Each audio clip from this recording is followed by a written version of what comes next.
Las Vegas, and I was telling somebody earlier, it's like I've been out here several times now. This is the 9th time, and every year it's almost like you're just as nervous as you were the first time, and so it's real exciting. I guess when I quit getting nervous and stuff, I guess I need to quit, but I get real excited. I'm glad to be here and get to see all my buddies, and a lot of family comes out. Right. It makes the year well worth it. Yeah, I'll bet. Nick, how about you, man? You've been out here several times. How many times is this for you? I believe this is 5 times. 5 times. You won the world in 2009, right? Yes, sir. Was that with Colin Von On? With my good friend Colin Von On. Yeah. Yep. That's talk about winning the world championship. I mean, and Turtle, we'll talk to you as well, but man, what's that like? I mean, well, for me it was extra special because Colin and I are good friends, and I'd rode together. It was the first time he'd made the finals, so it was pretty awesome for him, and our family's all out here and our friends and everything. Like Turtle said, everybody's out here this week, and it's nice to get to see everybody.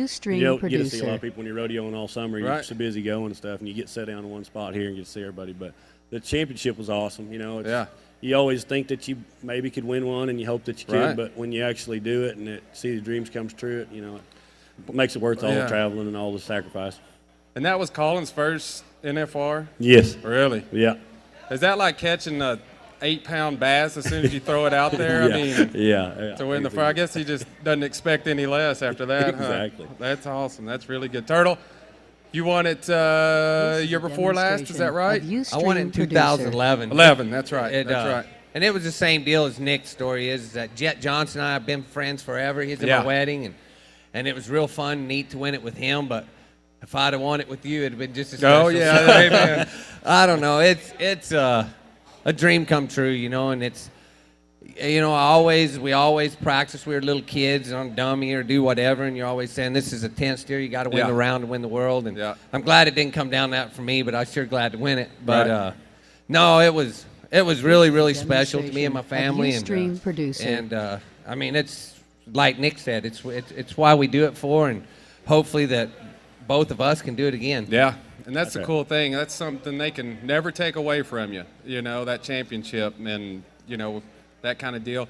Nick, talk about your buckskin horse. Oh, he belongs to a sponsor of mine, Brad Ozarola, and Titan Oilfield. And I got him from T and Jackie Woolman. Right. When he's working good, I tell people I got him from Jackie, and if he messes up, I tell him I got him from T. But he's been a blessing. He's awesome. I love him. He's my buddy. I like having him around. He's a nice little horse to have around. He's super broke, but he's an awesome little horse. He's a little bit small for probably out here in these big old steers, but he doesn't know he's small. He tries real hard, and he's a nice little horse. One of my favorite ones I've ever had. That's great. Turtle, I'm excited to ride him. Yeah, Turtle, what are you riding? This year I'm riding a sorrel horse that I got from Brad and Barry Smith, and Shelby Smith used to ride him a lot at the U.S. Opens and whatnot. Anyway, I rode him last year. He did really well, and I didn't own him last year, and I ended up buying him after the finals. And he's a really nice horse. He's real quiet. He's not a horse that's real fast-footed, and I have problems with a real fast-footed horse. Well, that's why I ride all year, a real fast-footed little horse. And this horse gives me a little time and a little more time to get the job done, and he's really easy out here because he doesn't try to take nothing away from you. He's a good horse. I'm excited to have him. That's good. That's good. Nick, I want to talk about one of the reasons why you guys are on the stage up here is Tarter, and they're a sponsor of both of y'all. And they've got all kinds of different stuff.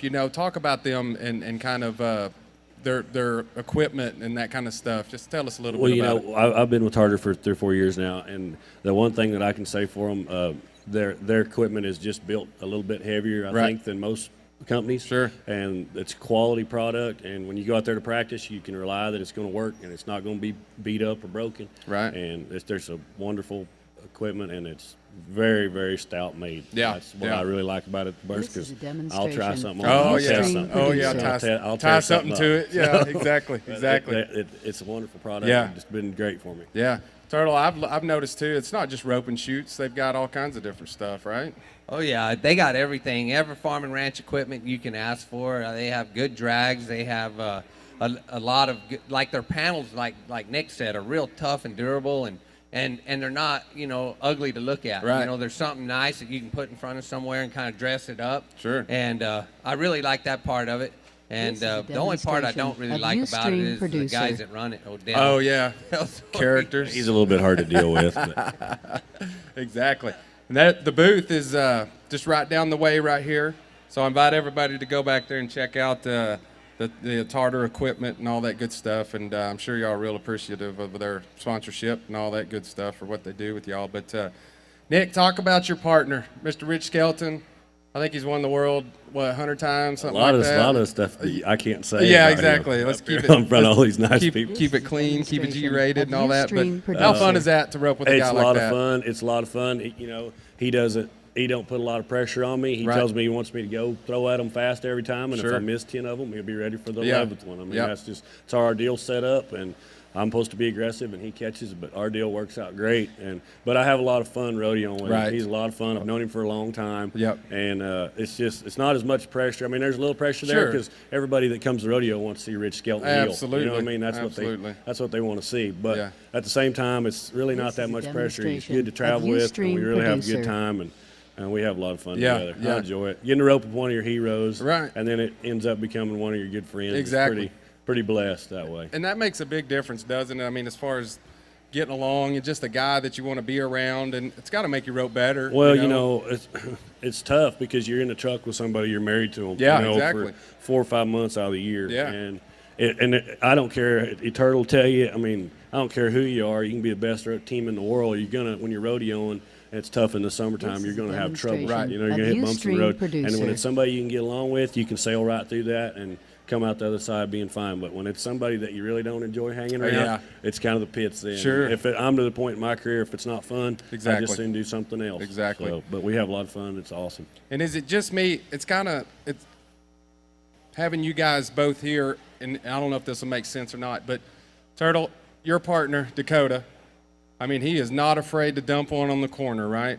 Right. Like Nick said, he's an aggressive one, and Rich is a catcher, and it's vice versa on our side. You know, I'm the old guy I catch, and he shuts the clock off, and he's done a good job all year doing that. Right. Is this is y'all's first year to rope together? Is that right? Yes, sir. It's our first year. Yeah. I bet that's and he's quite a bit younger. You know, does he come to you? No offense, but does he come to you? You know, as far as hey, what do we need to do in this situation? Or, you know, do y'all talk about that quite a bit, I guess? You know, and he does, and he's a real funny kid. You know, he's pretty wild, and he's, you know, has fun. And, and I was the same way when I was his age. You know, you have fun, this and that. And he comes to me all the time like that, asks me, you know, like, what do you think we need to do here, do this or do that? And I'm like, hey, man, you can figure it out. And I don't like to be controlling. I mean, we're friends, and that's the bottom line. We're partners, and I'm roping with him for a reason, the way he ropes. And I don't want him to change nothing, and I've made that clear with him. And so it's made us get along really well. I'm old enough to be his dad, but I'm not his dad, you know? That's right. Nick, talk about the steers. It seems like last year they were bigger, beefier steers. From what I hear, it's going to be the same thing this year. Is that right? I'm not sure if they're quite as big frame-wise. They're maybe not quite as heavy, but they got just as big or maybe bigger horns, some of them. They're a little bit older. I mean, they got some age on them, but they've put a little bit more draw on them this time. But there's some steers in there. It's pretty dang big. So they're going to be bigger. And I don't know. It doesn't really matter to me. I would probably rather rope some smaller steers because I have a little smaller horse. But everybody's going to rope them. I rope water buffalo. So let me rope them for $20,000 a night. It doesn't matter to me. Let's get after it. On those steers, will we see the faster runs, or will it be set up a little bit further down the arena, Turtle? You know, I don't think you'll see a lot of 3-second runs, but you can't say that because there's a lot of guys here that rope good, and you will see some 3-second runs. But you know, there's been years out here where they rope smaller steers and it was set up real fast. This deal here, I mean, it just takes those bigger steers longer to get started.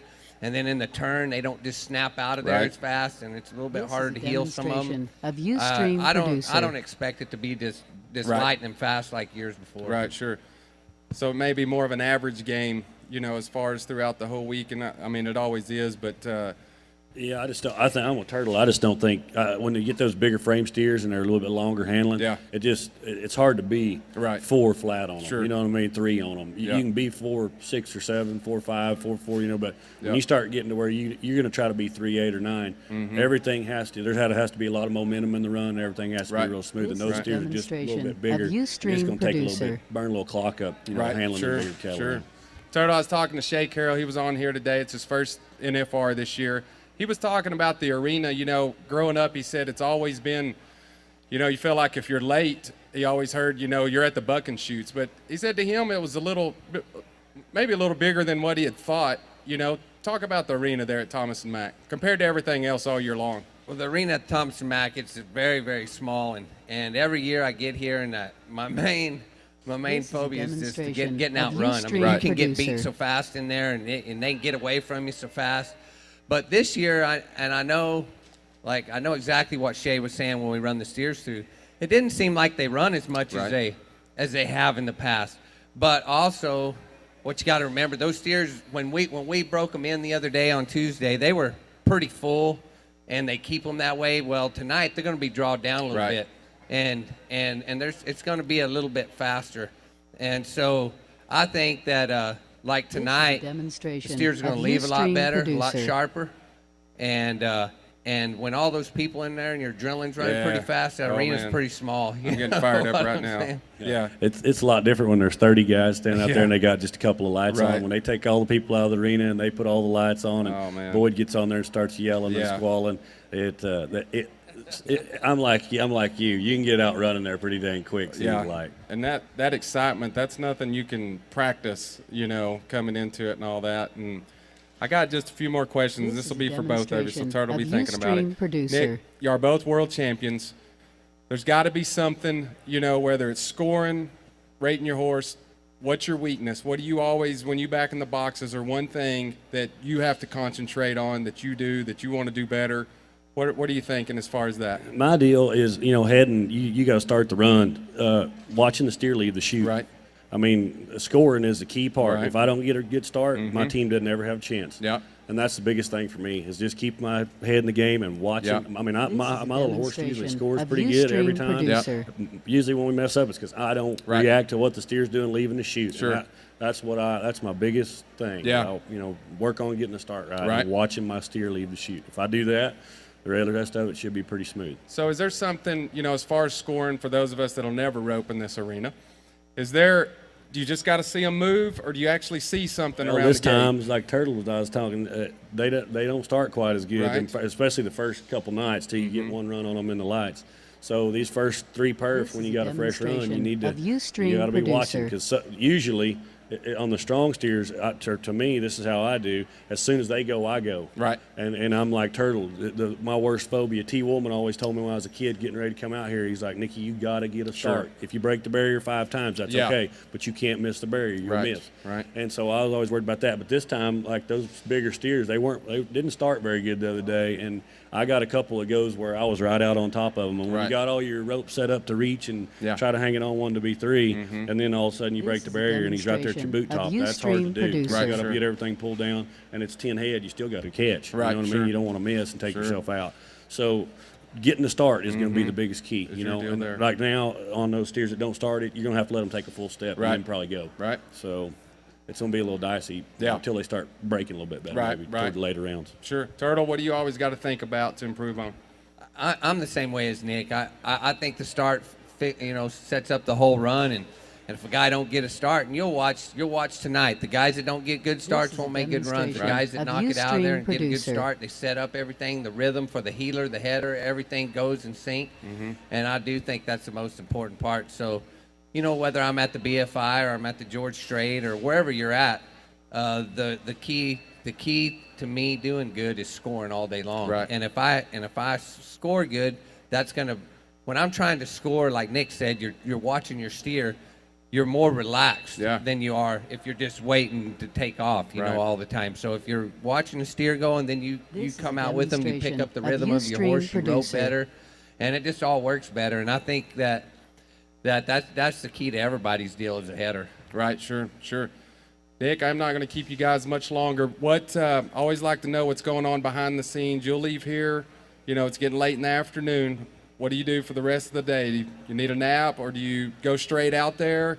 What happens now? I'll go out there here in a minute, and I'll get my dummy out, rope the dummy just a little bit, kind of just be out there. Get my ropes the way I want, get my horse out, make sure he's sound, move him around, make sure everything's right. And of Ustream producer. Just get ready to get after him here in a little Turtle, bit. what do you do from here on out this afternoon?